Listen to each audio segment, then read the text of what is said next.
Movie की शुरुआत में हम एक लड़की को देखते हैं जो कि एक कार की डिक्की में होती है। दरअसल उस लड़की को कोई किडनैप करके ले जा रहा होता है। सीन यही कट होता है और मूवी में एक दिन पहले का सीन दिखाया जाता है जहां हुयनजे अपने पेरेंट्स के साथ उनकी दुकान में हेल्प कर रही थी। और हुयनजे वही लड़की थी जिसे किडनैप करा गया था। उसी रात हुयनजे अपनी एक फ्रेंड के साथ बार में जाती है। वहां एक लड़का जो कि फायरमैन की यूनिफॉर्म में था, वह हुयनजे को देख रहा था। इसलिए हुयनजे उसके पास जाती है, जिसके बाद दोनों में कुछ बातें होती है। तभी वह लड़का उससे बाहर हैंग आउट करने के लिए पूछता है, जिस पर हुयनजे मान जाती है। वही अब हम दोनों को चलती हुई कार में देखते हैं। इसी दौरान वो कार रोकता है और पीछे वाली कार के ड्राइवर से कुछ बात करने जाता है। क्योंकि उस लड़के ने अपनी यूनिफॉर्म कार में ही छोड़ दी थी, इसलिए हुयनजे की नज़र उसकी यूनिफॉर्म पर जाती है। तभी वो नोटिस करती है कि वह लड़का फेक फायरमैन है, जिस कारण वह कार से निकलकर भागने की कोशिश करती है, लेकिन वह पकड़ी जाती है। वही अब हम प्रेजन डे का सीन देखना है, जहां हुयनजे को एक नस इंजेक्शन लगाकर बेहोश कर देती है और उसके ब्रेसेज भी काट देती है। साथ ही वह उसके सभी सामान को जब्त करके उसके पैर में एक ट्रैकिंग डिवाइस भी फिट कर देती है। दरअसल हुयनजे जहां मौजूद होती है वहां कई सारी लड़कियां थी और अब वहां उनसे जबरदस्ती एडल्ट फिल्म शूट करवाई जाती थी और साथ ही में ऐश प्रोस्टिट्यूट अलग अलग जगह भेजा जाता था। दूसरी तरफ हम बॉब नाम के एक आदमी को देखते हैं। असल में बॉब एक करप्ट मार्शल था और साथ ही वह इस सेक्स रैकेट का लोकल लीडर था। बॉब अपनी कार से वेयरहाउस में जा रहा था जहां सभी लड़कियां थी, मगर इसके दरमियान रास्ते में उसे ऑफिसर की कार दिखती है। इसीलिए वह ऑफिसर के पास जाता है, जहां हम एक लड़की की डेड बॉडी को देखते हैं। यह उसी सेक्स रैकेट की एक लड़की थी जो वहां से भागने की कोशिश कर रही थी, लेकिन किस वजह से वह मारी गई, और इसलिए जिसने उसकी बॉडी को देखा था उसने ऑफिसर को कॉल करा था। और जब बॉब को इन सब का पता चलता है तो वह उस ऑफिसर के साथ दूसरे आदमी को भी मार देता है, ताकि उसका यह सेक्स रैकेट बिना किसी प्रॉब्लम के चलते रहे। इसके बाद बॉब अपने पार्टनर वोन के साथ वेयरहाउस में आता है, जहां वो हुयनजे को इस माहौल में ढलने के लिए कहता है, और अगर वह ऐसा नहीं करती तब बॉब उसके पेरेंट्स को भी मरवा देगा। इसलिए उसे बॉब की बात माननी ही पड़ती है। साथ ही वह हुयनजे का नाम भी चेंज कर एडर रख देता है। अगले दिन रोज की तरह सभी लड़कियों का प्रेगनेंसी टेस्ट होता है, जिसके बाद वोन वहां आकर एडर और पीला नाम की लड़की को अपने साथ लेकर जाता है ताकि वह उसकी एडल्ट फिल्म शूट करवा सके। शूटिंग होने के बाद अब वोन एडर को एक क्लाइंट के घर ले जाता है, लेकिन कुछ देर बाद एडर उसके प्राइवेट पार्ट को ही काट कर भाग जाती है। इसीलिए वोन उसके पीछे जाता है। वहां एडर भागते हुए दो लेडीज के पास पहुंचती है और उनसे हेल्प मांगती है, लेकिन तभी वोन वहां आ जाता है और खुद को एक पुलिस ऑफिसर बताता है। इसीलिए वो लेडीज एडर की हेल्प नहीं कर पाती।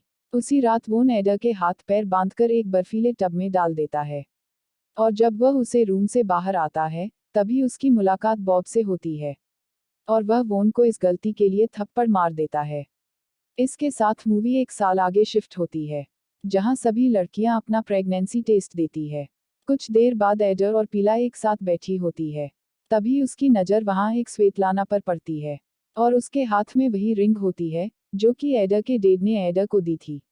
इसीलिए वह पीला से स्वेतलाना के बारे में पूछती है, जहां हमें पता चलता है कि स्वेतलाना वोन के साथ ही उसके कुछ काम करती है, जैसे क्लाइंट के साथ बात करना, डील फाइनल करना। बाकी इसी दौरान एक आदमी आकर पीला को वहां से ले जाता है, जिसके बाद वोन एडर के साथ कुछ लड़कियों को एक बार में ले जाता है, जहां एक क्लाइंट एडर को इंटीमेट होने के लिए बुक करता है।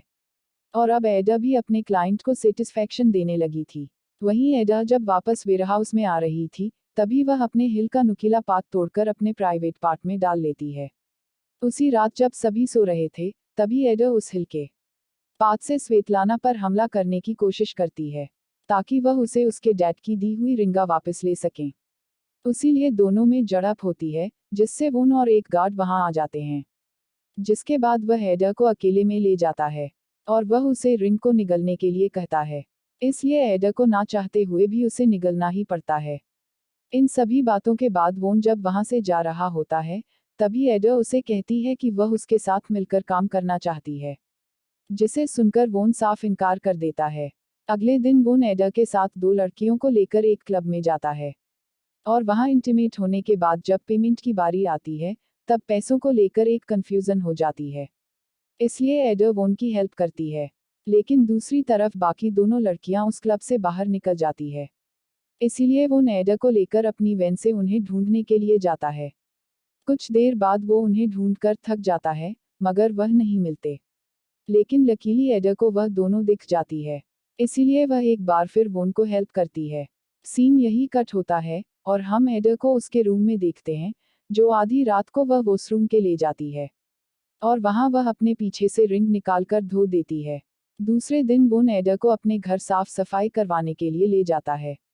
और जब दोनों वापस वेयरहाउस आते हैं, तब वोन स्वेतलाना को हटाकर एडा को उसके जगह काम करने के लिए कहता है। वो उसे कुछ इंस्ट्रक्शन भी देता है, साथ ही वह कहता है कि उसके क्लाइंट कभी प्राइस नहीं पूछते। उन्हें पहले से ही प्राइस पता होता है। कुछ देर बाद वह उसे देव नाम के आदमी के घर ले जाता है। दरअसल वो देव बेहोशी के इंजेक्शन लेता था। इसलिए इंजेक्शन लेने के बाद दोनों वापस वेयरहाउस आकर अपना काम करने लगते हैं। सीन यहाँ से शिफ्ट होता है, और हम बॉब को देखते हैं, जो एक कॉन्फ्रेंस में ड्रग्स के बारे में स्पीच दे रहा होता है। और स्पीच खत्म होने के बाद एक ऑफिसर इन्वेस्टिगेशन के लिए उसके पास आता है। दरअसल मूवी की स्टार्टिंग में बॉब ने जो मर्डर करा था, उसी की इन्वेस्टिगेशन के लिए वह ऑफिसर उससे पूछताछ कर रहा होता है। वह बॉब से कहता है कि जब ऑफिसर का मर्डर हुआ था तब तुम्हारा लोकेशन उसी इलाके में थी। साथ में वह कहता ही कि मैं ऑफिस में उस बारे में बात करूंगा। वही एडा के पास एक क्लाइंट का कॉल आता है, और वह ऑर्डर बुक कर लेती है। लेकिन तभी वह क्लाइंट पैसों के बारे में पूछने लगता है, जिससे एडा को शक होता है कि कहीं पुलिस का कोई प्लान तो नहीं। इसके बावजूद वह ऑर्डर बुक लेती है, और किसी को कुछ ना बताती। सीन यही कट होता है, जिसके बाद हम एडा को वोन और बॉब के बोट पर देखते हैं, जहां बॉब उनको इन्वेस्टिगेशन वाली बात बताता है, और कुछ देर बाद वोन उसे मार देता है। इसके बाद वो एडा और लड़की को लेकर मारियो नाम के आदमी के घर ले जाता है। वहां एडा नोटिस करती है कि जब उसे किडनैप किया गया था, तब मारियो वह आदमी था जिसने उसे कार की डिक्की में बंद करा था। क्योंकि वोन एक लड़की को लेकर आया था, और मारियो को भी वह पहचान गई थी। इसलिए उसे शक होता है, जिसके कारण वह वोसरूम का बहाना बनाकर उसके घर की छानबीन करने लगती है। तभी उसे एक रूम में काफी सारे बेबी बेड दिखाते हैं। इसके बीच साथ वाले रूम से उसे किसी लड़की की आवाज आती है। इसलिए वो दरवाजा खोलती है तो वहां उसे पीला दिखाती है। और अब उसे सारी चीजें समझ आ रही थी, कि जो लड़कियां क्लाइंट को सेटिस्फैक्शन देते वक्त प्रेग्नेंट हो जाती थी, उसे मारियो के पास भेजा जाता था, और डिलीवरी के बाद उसके बेबी को बेचकर लड़की को वापस वेयरहाउस में भेज दिया जाता था। वही अब दोनों वापस वेयरहाउस आने लगते हैं, जिसके दरमियान वोन को एडा का फेस देखकर कुछ गड़बड़ लगती है।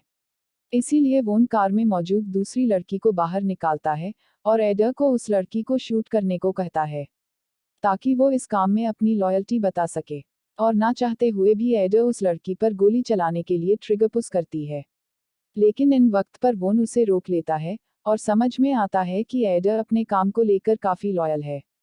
अब देखते ही देखते शाम हो जाती है, और दोनों वेयरहाउस से जा ही रहे थे। तभी वेयरहाउस से कॉल आता है, जहां हमें पता चलता है कि पुलिस ने उनकी लोकेशन जान ली, और जल्दी वहां रेड होने वाली थी। इसीलिए वेयरहाउस पहुंचते ही सभी वहां से शिफ्ट होने के लिए पैकिंग करने लगते हैं। दूसरे दिन वोन पासपोर्ट लेने के लिए एडा को अपने घर ले जाता है, जहां एडा उसे पूछती है हम कहाँ शिफ्ट हो रहे हैं।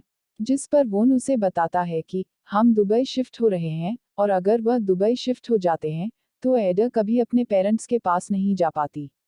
इसलिए वह प्लान बनाती है, और वोन के पाइप में एक केमिकल स्प्रे कर देती है, जिस कारण वोन जब उस पाइप में ड्रग डालकर इनहेल करता है, तभी उसकी मौत हो जाती है। साथ ही एडा अपना ट्रैकिंग डिवाइस भी काट कर हटा देती है। जिसके बाद एडा उसके घर से ड्रग्स के कुछ ठोस लेकर मारियो के घर जाती है, और उसे कहती है मुझे पीला से मिलना है। मगर मारियो मना कर देता है। लेकिन कुछ देर बाद वो परमिशन दे देता है, लेकिन कुछ ही देर के लिए।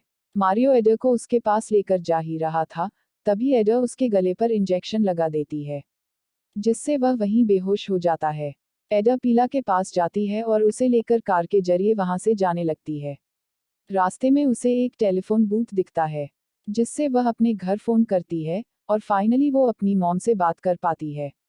तो मूवी के लास्ट में हमें यह बताया जाता है कि यह मूवी रियल स्टोरी पर है, जो कि चोंगकिंग नाम की लड़की के साथ हुई थी, जिसमें आपको चोंगकिंग के बारे में कुछ एक्स्ट्रा इन्फॉर्मेशन देना चाहूँगा कि वह साउथ कोरिया से यूनाइटेड स्टेट्स आई थी, लेकिन वह यह साल 1994 में किडनैप हुई और यह सभी इंसिडेंट इनके साथ हुए, और इन सभी के बावजूद वो